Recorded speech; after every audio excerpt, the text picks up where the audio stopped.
Okay, so now that I've talked about Newton's laws in kinematics and the position as a function of time in harmonic motion, now I'd like to talk about the energy in harmonic motion, because of course we've studied the energy in springs, and because it's a repeating motion, it's very interesting to look at the energy because it gets transferred around the system repeatedly back into the each component part of it, right? So what I have done is I've drawn a picture of basically the complete motion of the block on a spring. So it starts at zero velocity with the compressed spring. Here it's shooting through the equilibrium position. My intention is the equilibrium position is like in the middle of the picture here. It shoots through the equilibrium. It gets to its highest, its furthest extended state on this side, and then it starts going backwards, and now it's flying backwards, and then it goes back to the beginning. So this is a circular process that's happening here with all the energy in the spring being shot towards kinetic and then going back into the spring. So then I'm going to sort of match an energy bar graph to the object that's attached to the spring over here. So we haven't talked a lot about energy bar graphs, but they're very intuitive. That tells you how much energy is in each part of the system as a function of time, and that bounces around between the various components. So far, I've written part of the first one, which is this one, when the spring is completely compressed and all the potential energy in the system is stored in the spring. There's no velocity, so there's no kinetic energy, and so what that means is that the potential energy is equal to the total energy. Remember, the total energy is always K plus U.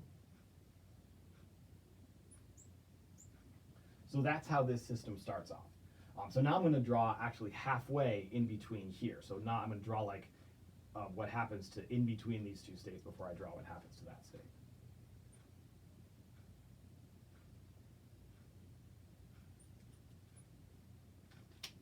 So in this in-between state, some of the energy from potential has been given to kinetic. So there's a little bit less U. And now the kinetic actually has some. That's kind of arbitrary. I divided it up evenly. Somewhere it is evenly divided between the two. But the total energy stays exactly the same, of course. So that's what it looks like at a state in between these two. Now let's draw it here. Here, the spring is now back to equilibrium, and so there's actually no energy stored in the spring, and now it is completely into kinetic energy.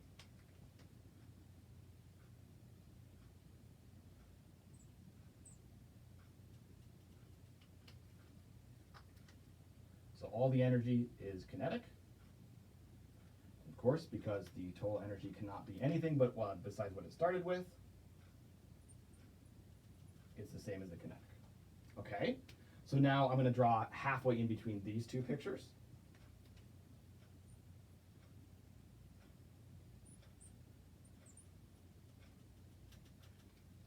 In this situation, some of the kinetic has now turned back into potential. So we have some, back at about the halfway level for kinetic, and halfway level for the potential, and the energy is again constant.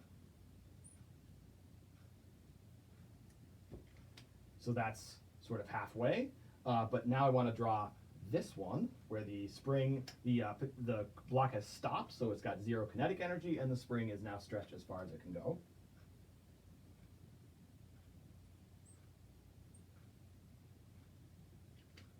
So there's no kinetic, and now it is entirely in potential. And as you can probably tell, the total energy is the same.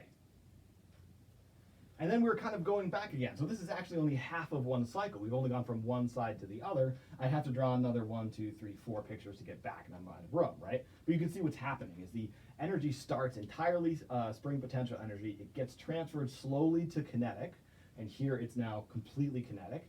And then it gets slowly transferred from kinetic to some more potential. And then by the time it gets here, it's now completely potential. Transferring some into kinetic, now completely kinetic. Transferring some kinetic into potential, now again totally potential, and we're back at the beginning. Notice that the total energy is not changing. Now, of course, we could have a system where it loses energy as it goes through this process. In fact, that's what happens in the real world. If this was a real block on a real surface, there'd be some friction and some energy would be taken out of the system. But in this situation, we have the totally frictionless surface. It wouldn't be so hard to include that idea in my picture because I would just have the energy drop a little bit every time, right? But then the addition wouldn't work, and so I just would have to redo the picture. But of course, it'd be easy to just drop the energy a little bit to show that. Now, there's really nice way of understanding the total energy in the system because we know a lot about the energy of the components, the kinetic energy and the potential energy. So, for example, we know that the energy is always the sum of the kinetic and the potential. So that means I could write, let's write it here, the total energy is going to be equal to the potential energy, and the potential energy of the spring is 1/2 K. And x squared, right, would be the potential energy of the spring, but right here, it's at its maximum compression. So if I label that from the equilibrium position, that position of the spring right there, that's the amplitude of the motion. That's the amount of distance that the block gets away from equilibrium, so I'm going to call that A. And that's the x, so I can write a squared there. And that's a perfectly fine way of writing the energy in the system. In fact, that's the energy because it's the energy there. It's the energy in every single case. That amplitude, although the block will not actually be at the maximum amplitude at every point, clearly, because it's moving back and forth, if you know the amplitude in the of the original, then you can figure out what the total energy is. Now you can play the same game here too, right? Because all the energy is in kinetic. So I could also write, in this situation here, that the energy is 1/2 m v squared. Now I have to be a little bit careful. I don't mean just any v there. It's specifically the v in this situation. Clearly that is the largest v. So the most amount of kinetic energy is in the system right here. So whatever the highest speed is, that is what should go in there to figure out the energy in that state. Okay, and I could do it in between. I could have like a little bit of kinetic and a little bit of potential, a ton of kinetic and like not much potential, right?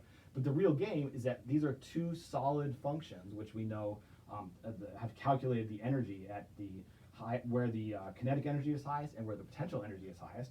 But those two e's, that's supposed to be the total energy, so they have to be equal to each other, right? So in fact, 1/2 Ka squared is equal to 1/2 mv max squared. So what's nice about that is assuming that we know the parameters of the system, we know K and M.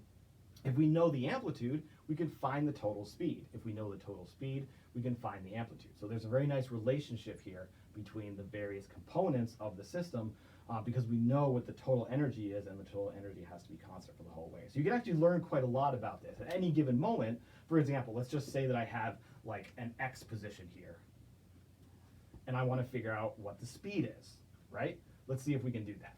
With the speed at that position given that x. Well, I can actually use either one of these formulas, so let's start with this one because it's a little simpler to write 1/2 Ka squared. At that point, the energy is going to be a sum of some velocity and some position. But if I know what that is, I'm being told what the position is, I can now solve for the energy. So this is basically an energy conservation equation where I know what the total is. I'm not worrying about final versus initial. I just know that no matter where I evaluate it, the total will always be that. So I could just keep plugging in different values of x and figuring out what the velocities is. So I won't go through and solve that because it does get a little messy because there's a square there. I guess I'll just solve it real quick. If I want to solve for this, multiply times 2, divide by m, right? So I'll get like v squared kills the 2, get a Ka squared over m. Move that to the other side, so I'll get a minus 2 and a K over m x squared. So square root that. And that's actually the velocity at every position. If I just keep putting in x's, I can just keep popping out the exact positions. I can do other stuff.